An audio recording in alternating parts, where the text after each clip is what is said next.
திமுக எப்பொழுதும் மக்களை நம்பி இருக்கின்றது, உழைப்பை நம்பி இருக்கிறது. எப்பொழுதும் எங்களை நீங்கள் வீழ்த்த முடியாது.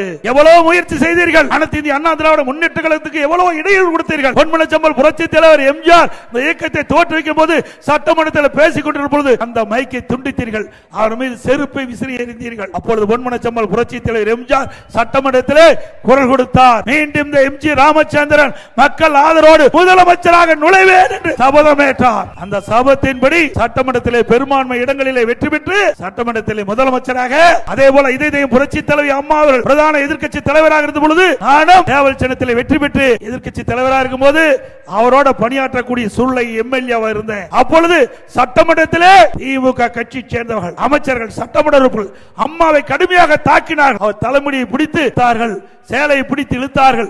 அப்பொழுது அம்மா அவர்கள் கர்ச்சித்தார்கள்.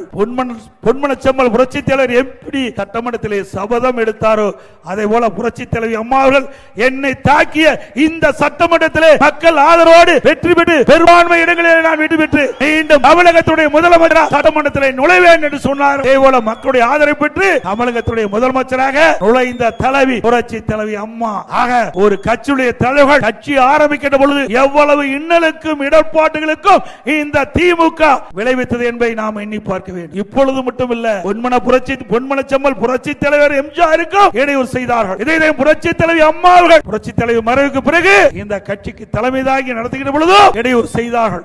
அதையெல்லாம் தாண்டி அதையெல்லாம் தாக்கு பிடித்து அவ்வளவு இடர்பாலில் தூளாக நொறுக்கி அனைத்து இந்திய அண்ணா திராவிடம் என்ன என்ற மாபெரும் கட்சி தமிழகத்திலே அதிக ஆண்டு ஆண்ட கட்சி அல்ல திமுக கட்சி.